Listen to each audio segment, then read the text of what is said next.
संध्या बच्चों, आज के इस सेशन में हम देखेंगे सिंपल इंटरेस्ट क्या होता है, जिसको कि साधारण ब्याज भी बोलते हैं।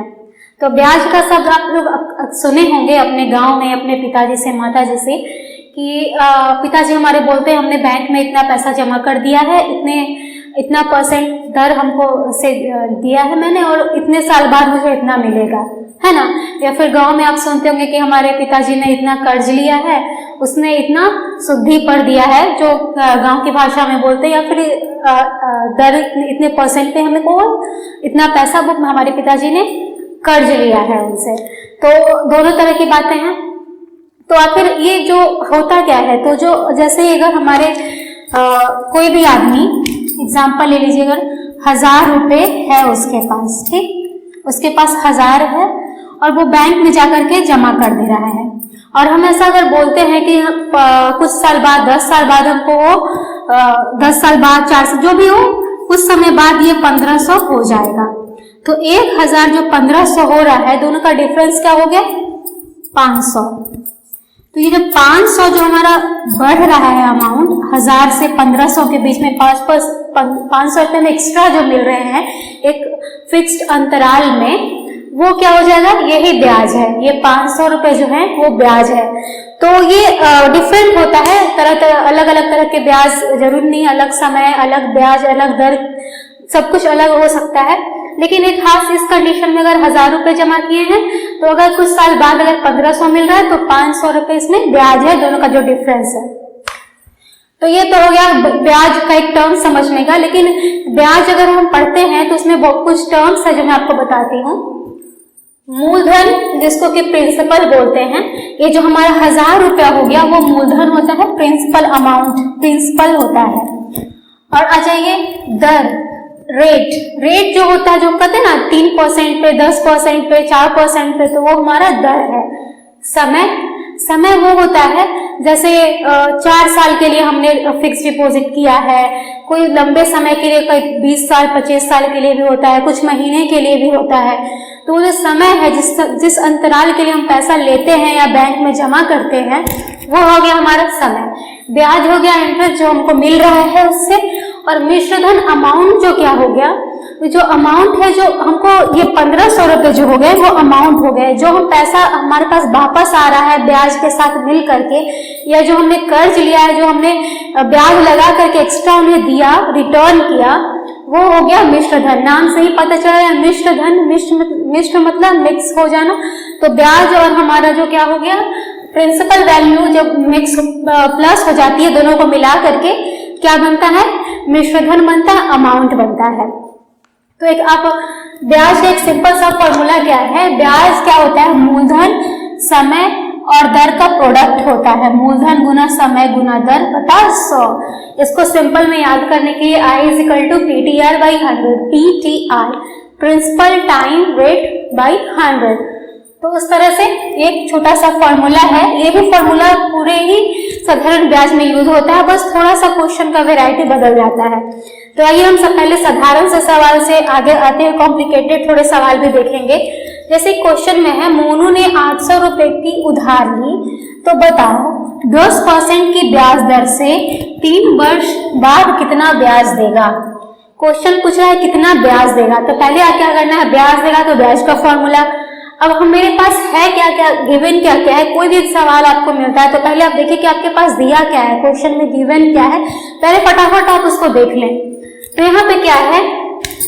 800 रुपए का की उधार ली, ठीक, ये उधार लेने की बात कर रहा है, यानी ये क्या लिया? पी जो हो गया यहाँ पे 800 रुपया हो गया, ठीक। अब कह रहा है 10% की ब्याज रेट, आर क्या हो गया? 10%। अब क्या है? टाइम क्या है? 3 इयर्स हो गया। अब हमारा ये जो है ये गिवन है, ये तो हमारा गिवन हो गया। अब क्या पूछ रहा है? ब्याज, इंटरेस्ट पूछ रहा है। इंटरेस्ट क्या होगा? तो PTR 800 × 15 × 3/100। 800 गुना 10 गुना 3/100 जो ऊपर फॉर्मूला है, बस इसी फॉर्मूले को यूज किया है मैंने। तो ये गया 15 × 120 गुना 3 360। तो यहाँ पे आप क्या देखेंगे, ये क्वेश्चन को देखिए ध्यान से। मोनू ने 800 रुपए का उधार लिया है 10% की ब्याज दर से 3 साल में, तो उसको ब्याज कितना देना पड़ेगा, 360 रुपए, यानी उसको 360 रुपए एक्स्ट्रा उसे चुकाने होंगे। 800 रुपए तो देना ही होगा, मगर 360 रुपए एक्स्ट्रा उसे ब्याज के तौर पर उसे देना होगा जिससे वो कर्ज लिया है। तो ये सवाल का आंसर वही हो गया, क्योंकि यहाँ पे क्वेश्चन भी क्या पूछ रहा था, ब्याज पूछ रहा था, ये ब्याज निकालने पूछ रहा था, तो 360 रुपए वो ब्याज देगा। अब आइए नेक्स्ट क्वेश्चन में देखते हैं। इसमें भी प्रभात ने उधार लिया है।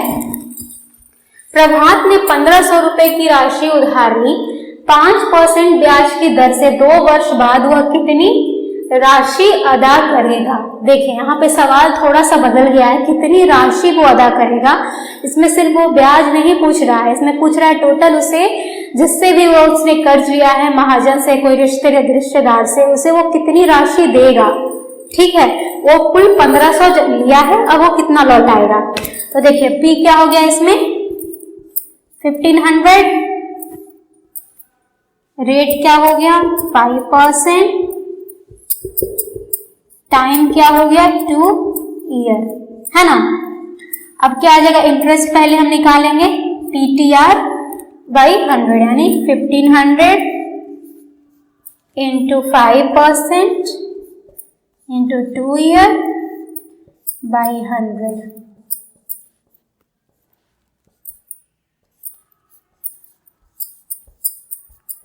इसका जो ब्याज हो गया वो 150 रुपए हो गया, यानी 2 वर्ष बाद उसे 150 रुपए एक्स्ट्रा देना पड़ेगा। लेकिन वो सिर्फ क्वेश्चन में हमारा ब्याज नहीं पूछ रहा है, वो पूछ रहा है कितनी राशि अदा करेगा, यानी मिश्र धन पूछ रहा है। वो क्या पूछ रहा है, मिश्र धन। क्वेश्चन को आप ध्यान से समझेंगे, डायरेक्ट यहाँ पे आपको मिश्र धन देखिए लिखा नहीं मिल रहा है, बट वो पूछ वही रहा है कि कितनी वो राशि अदा करेगा।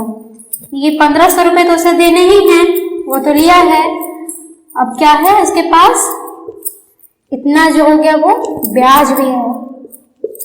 क्या आ जाएगा, यानी कुल उसे 1500 की जगह 1650 रुपए देने होंगे, 150 रुपए एक्स्ट्रा। ठीक है, तो ये दोनों सवाल समझ लिए। अब थोड़े से और घुमावदार क्वेश्चन को हम देखते हैं। धन राशि पर साधारण ब्याज उस धन राशि का 16% है। ये तो बात समझ में आ गई। अगर कोई मूल धन कोई दिया हुआ है जितना, तो उसका क्या कह रहा है कि साधारण ब्याज उसका 16% है। प्रतिशत चैप्टर में आपको क्या पढ़ाया था, 16%, यानी 100 में 16। यदि दर और समय के संख्यात्मक मान यानी न्यूमेरल वैल्यू बराबर हो तो दर प्रतिशत ज्ञात करें। न्यूमेरल वैल्यू मतलब अगर समय 3 वर्ष है तो दर भी 3% होगा, 4 वर्ष है तो 4% होगा दर। तो वो कह रहा है कि दोनों का न्यूमेरल वैल्यू इक्वल है, और जो मूलधन है हमारा, जो प्रिंसिपल वैल्यू जो दिया हुआ है, उसका 16% ब्याज है। तो यहाँ पे हम क्या करेंगे, अगर मान लिया जाए कि अगर हम ले लेते हैं अपने मन से मूलधन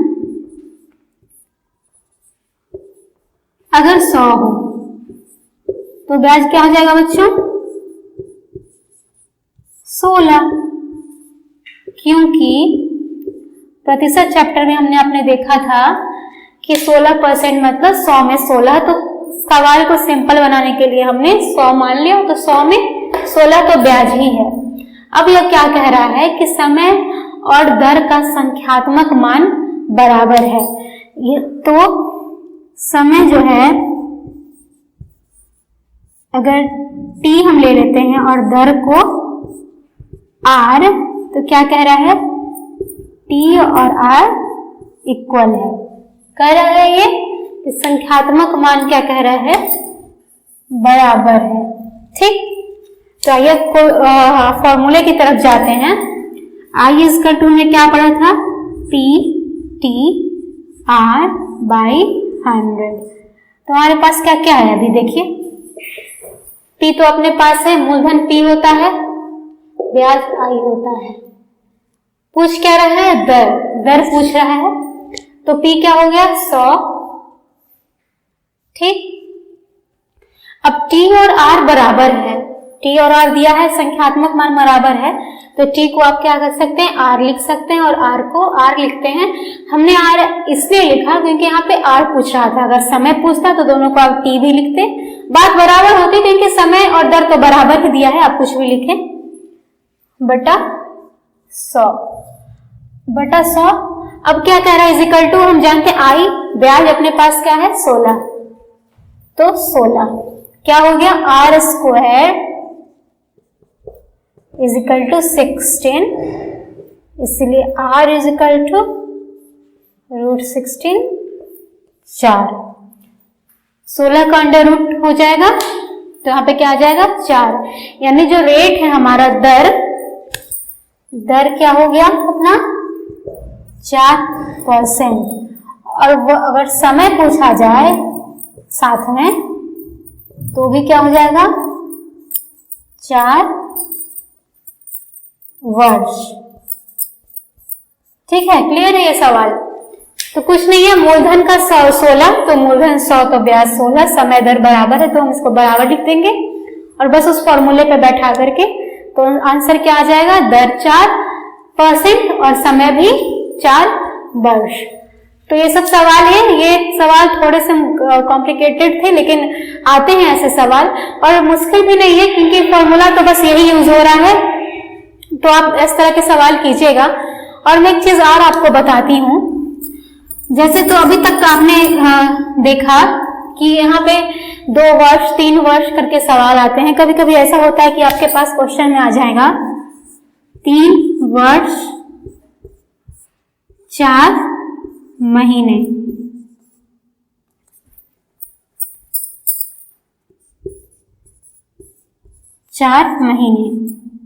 ठीक है, तो यहाँ पे आप क्या करेंगे? समय थोड़ी है, समय की जगह पे 3 गुना 4 कर देंगे, ऐसा नहीं है। 4 महीने को आपको वर्ष में बदलना होगा, तो 4 महीने मतलब कितना वर्ष हो गया? 4 महीना मतलब 4/12 वर्ष, है ना? तो क्या हो जाएगा? 1/3 वर्ष। तो कुल वर्ष क्या हो गया? 3 + 1/3 यानी 10/3 वर्ष, यानी 3 वर्ष 4 महीने का मतलब है 10/3 वर्ष। अब आप इसको समय की जगह पे फॉर्मूला पे T पे आप लिख सकते हैं। तो ये सब सिंपल सा सवाल अगर रहेंगे आपको कि उसने इतना रुपया कर्ज लिया इतने दर से और समय कितना? 3 वर्ष 6 महीना। ठीक है, चलिए 6 महीना, तो 6 महीना मतलब आधा साल, 6/12 करेंगे, कोई भी महीना आ जाए, /12 कर दीजिए, आपको मिल जाएगा 6/12 यानी आधा साल। तो 3 वर्ष प्लस आधा साल यानी 3.5 साल, तो आप सवाल में वहां पे 3.5 साल करके बना लेंगे।